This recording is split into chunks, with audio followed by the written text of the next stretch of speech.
I can tell you the state of our union. We are divided, and we are divided because of Joe Biden and the party he leads. That's how they win, you know. Divide and conquer. That's a good way to win a war. And that perfectly describes the Democrats' agenda, intent, and motivation. The socialists who control the Democrat Party are at war with our people. Their politics and ideology are the antithesis of the United States of America. Democrats' divided states of America. That's our State of the Union analysis in today's preamble. Over these last 2 years, I think most Americans have been reminded that Joe Biden can't tell the truth to save his life. Most Americans see him and his party as the pushers of deception, lies, and selfish policies. Many on the left are now open about their worship of evil. This now apparently includes the epitome of selfishness, the Prince of Darkness, Satan. In support of old Screwtape himself, the Democrats, who infect CBS, tweeted out their support of a devil-worshipping song performed at the Grammys. Left-wing segments of America's music industry have long been rumored to be anti-God. Now they're not even bothering to cloak their disdain for the Almighty, our traditions, and the truth. As recent headlines indicate, the American left is run by and dominated by the father of lies himself, the devil. And who in their right mind would want to sit around and watch any of that, whether it be at the Grammys or in the State of Disunion speech? Congresswoman Mary Miller is one of the many who skipped the State of Disunion last night, saying, quote, his entire presidency has been filled with lie after lie, and I'm not going to sit there and listen to him lie and then watch the media and other members of Congress applaud his lies, end quote. Now that there's a woman of integrity, a woman who is only interested in listening to a real president who is proposing benefits to our people, not benefit to people of other nations. This speech was said to be a soft launch of Joe Biden's re-election campaign. Sources told Newsmax that Joe Biden was going to pretend that he wanted to unify the country. Now, if you're saying to yourself, wait, it's exactly what he promised to do in 2020, you would be correct. Here's Biden making the claim once again last night. You all are as formed as I am, but I think the people sent us a clear message. Fighting for the sake of fighting, power for the sake of power, conflict for the sake of conflict gets us nowhere. That's always been my vision of our country, and I know it's many of yours. To restore the soul of this nation, to rebuild the backbone of America, America's middle class, and to unite the country. We've been sent here to finish the job, in my view. Finish the job? You mean finish us off, right, Joe Biden? You mean complete the work started by Barack Obama, the last divider-in-chief, right, Joe? Well, you heard it there, folks, the same recycled talking points about unifying America. So let's take a look at how Joe Biden has been uniting the country. I know where I stand. I will not yield. I will not flinch. I will defend the right to vote, our democracy against all enemies, foreign and, yes, domestic. There you go. That's Joe Biden and the Democrats' idea of uniting the country by calling their political opponents, quote, enemies. Joe Biden's Democrat brand of unifying the USA has been a cancer eating away at our country for decades. The Republican Party today is dominated, driven, and intimidated by Donald Trump and the MAGA Republicans. And that is a threat to this country. And here, in my view, is what is true. MAGA Republicans do not respect the Constitution. They do not believe in the rule of law. They do not recognize the will of the people. Way to unify, Joe.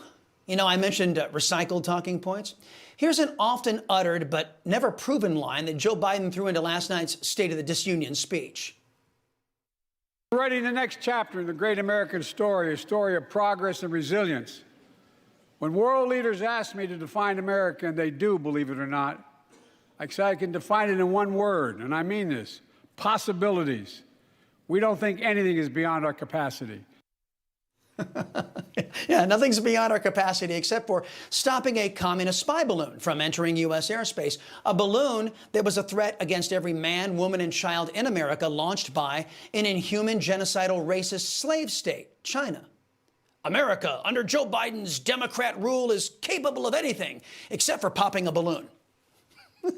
But give Joe some credit for something. His delivery of this old and tired line went better in the State of the Union than it did the last time he rolled it out.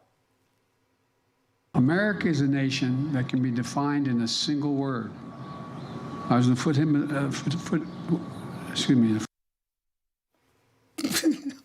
Oh, and here is Biden using this old, tired, and never verified line back in 2020 when he announced he would name Kamala Harris, the only woman more unpopular than Hillary Clinton, to be his worthless border czar.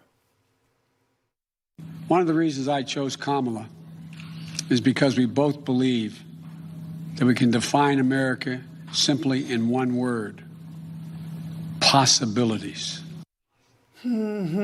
Americans have known for a half century that Joe Biden, the leader of the Democrats, is a serial liar. Mr. Biden has fabricated his resume, plagiarized material from more worthwhile human beings, and has shamelessly repeated these lies and fabrications with the biased press dutifully ignoring all of them. Fair or fair-leaning outlets, though, have been diligent at pointing out Joe Biden's frequent and habitual lies. But if you think about it, Joe Biden has to lie. His party must lie. If the vast majority of Americans knew what they really were, who they really were, Democrats couldn't get elected dog catcher. In my last bit of analysis, I want to compare and contrast evil with good. First, Joe Biden's evil prescription for our most vulnerable citizens. Here in the People's House, it's our duty to protect all the people's rights and freedoms. Congress must restore the right and the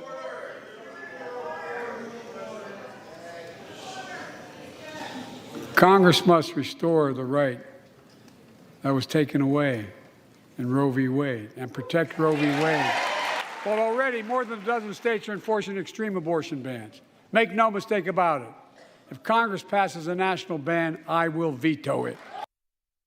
Folks, you notice how the party that is stealing Americans' right of free speech, articulated in the Constitution, has the gall to push for rights that are as real as unicorn poop, not outlined in our Constitution?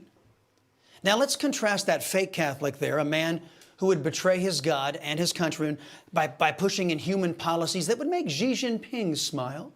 Let's compare him to a real president whose wisdom, pro-Americanism, and godliness I miss every day. We are a nation of idealists, yet today there is a wound in our national conscience. America will never be whole as long as the right to life granted by our Creator is denied to the unborn. For the rest of my time, I shall do what I can to see that this wound is one day healed. Joe Biden's soft launch of his campaign was not a unifying speech, but rather more of the same: divisive, false, evil, and decidedly anti-American. For every action, you know, there is an equal and opposite reaction.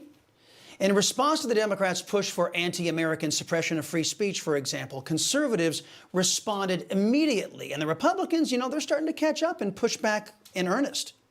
Because Joe Biden, his regime, and the Democrat Party have more in common with our communist enemies and the father of lies himself, and because they have less in common with the founding fathers of this country, the state of our union is divided.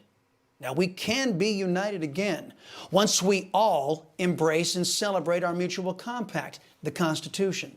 Left-wing extremists are the only obstruction standing in the way of a united States of America.